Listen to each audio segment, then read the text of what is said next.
jisker zrozená a z drahých kovů zněla by mě ozvěna každý večer znovu.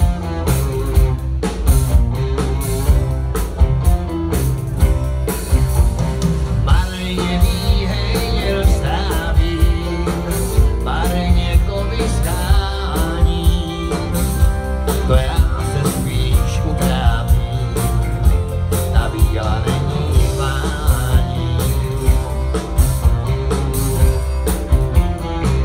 Víla z jisker zrozená a z drahých kovů zněla by mě ozvěna každý večer znovu.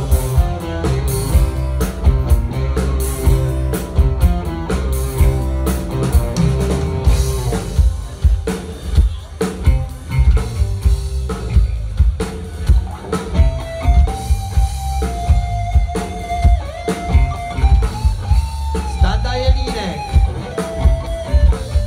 Zdeněk Šulc, Jiří Jirsa, Vladimír Bár a Zdeněk Štencor. A mé jméno je Jiří Otoček a nahrazuje Péťu našeho spálenýho, který je momentálně parodní